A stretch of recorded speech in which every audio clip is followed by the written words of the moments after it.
I'm drawing directly in pen, so nothing can be erased. Now, a great way of a subject such as the Sydney Opera House, one of our local icons here in Sydney, is to take it bit by bit and to focus on each shape. Now, we have a series of shapes together. There are these shell shapes, and I'm starting with the longest one. Now, you're watching me draw this in actual time.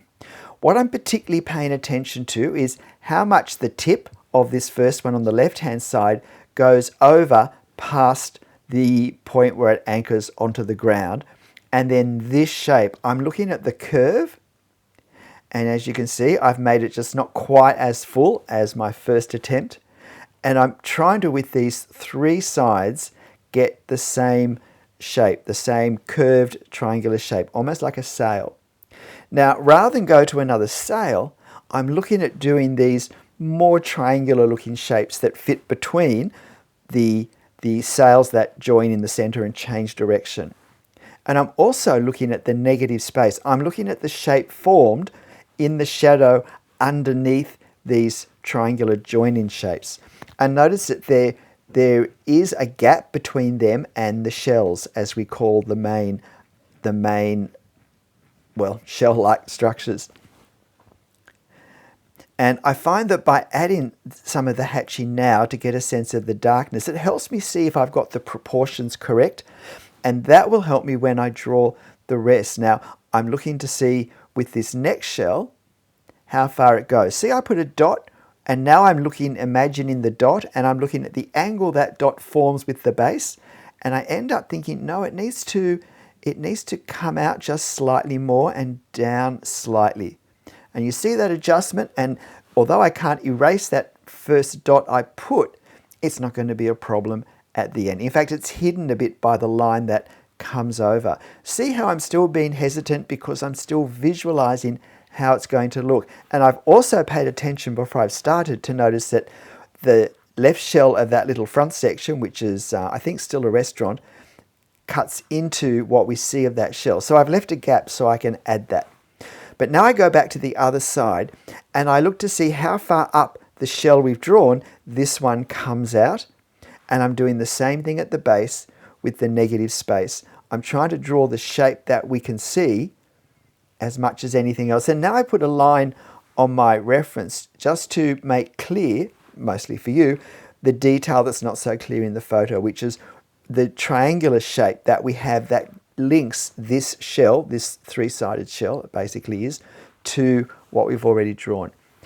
And I'm also paying attention to how the podium, how the platform that the opera house sits on changes shape underneath. It would have been easy not to notice that the actual platform rises up, and that affects what we draw of the shells as they go to the water at the tip of Bennelong Point, which is what this is, where the Sydney Opera House was built.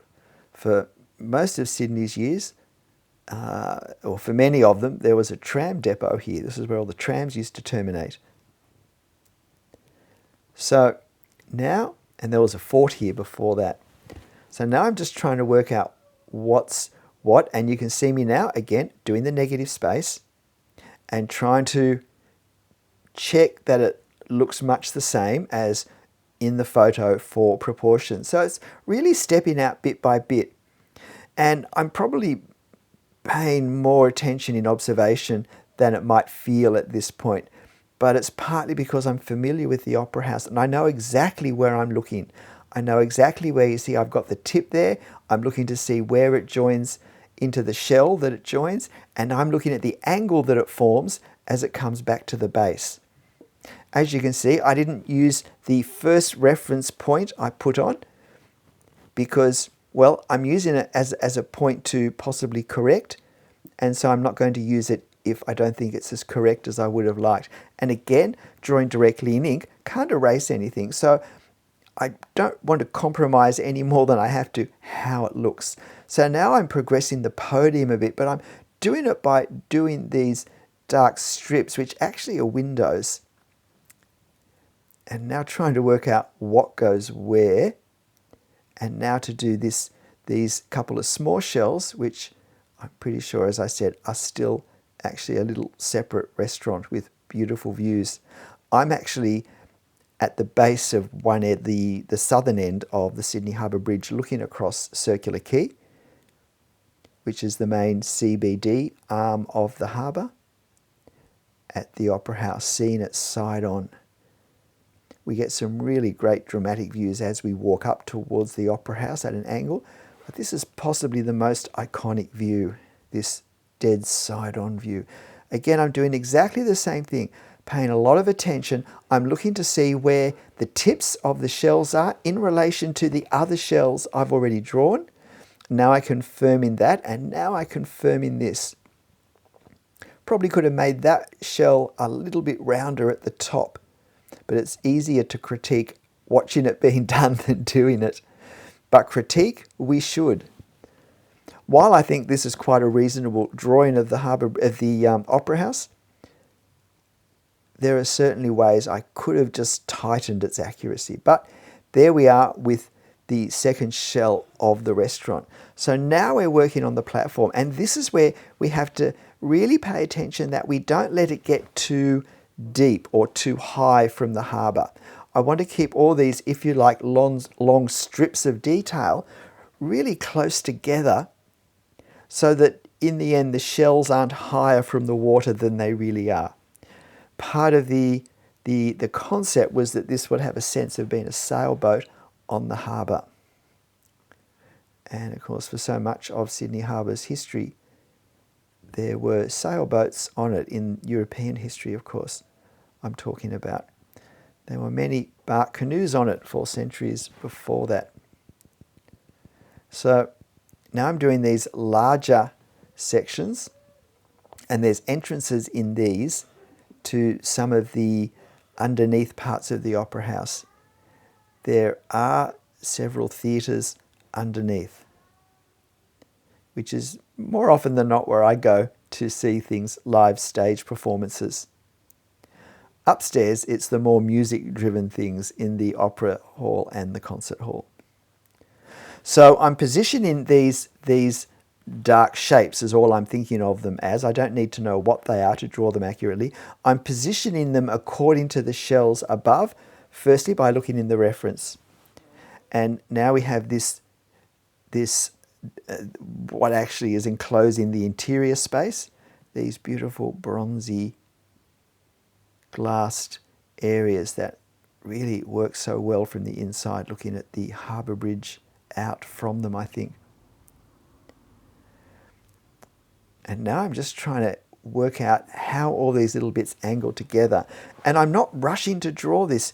You might notice that I actually drew the shells, which look and feel more complicated, faster than I drew the podium. But the podium has more detail, and it has more smaller shapes that fit together more tightly. And because I've got to work out with the reference first what lines up and how far or not far things are, more often it simply takes more time. And I'm also having to notice, for instance, with the very bottom of the podium, which is the pedestrian level, that extends out to the left, the furthest, and we can see part of the harbour foreshores on the northern side. Past that dark strip is actually some original trees. I observe first in the reference how far past that last tip of the last shell it goes. So it's all about alignment. Once I've got my shells done, now everything to do with the bottom part, I can align with what I've already drawn. And I want to suggest the harbour on the other side, or on the right-hand side, some plants that we can see from the Sydney Botanical Gardens, which start just on the other side of Bendalong Point. So trying to keep all these horizontal lines long and horizontal, I find actually more challenging than drawing the curves and the shells for the Opera House, because, well, they're longer and that's a bit harder to get. And I've decided that I didn't quite go out far enough. Now, these dark lines I'm doing now, this is actually, if you like, the staining from the tide going up and down. And so it's the concrete has changed colour for probably just a lot of algae and so forth on it. So now I'm reflecting with those little vertical stripes on the base, moulding in the concrete. I don't know if it's so, and it's the same all the way along. There are moulded indents in the facing where panels, concrete panels are attached. And now I've got the headland on the other side, which is a bit of dark value. I don't want to make it too dark in my drawing because I want it to feel like it's on the other side of the opera house, and I don't really intend to go much darker here. So what do you think? A 10-minute quick sketch of the Sydney Opera House. I hope you have a go drawing this. I will post this reference photo on my channel community page if you'd like to have a go. Sorry, it's the post page now.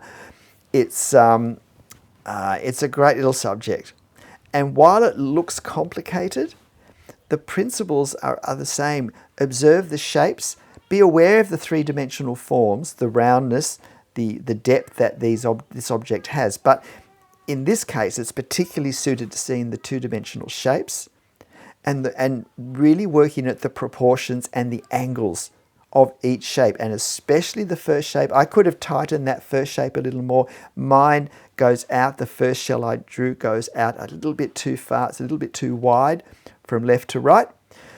But from that point, I still work all the others as accurately in reference to the first one. There's careful observation, back and forth, back and forth.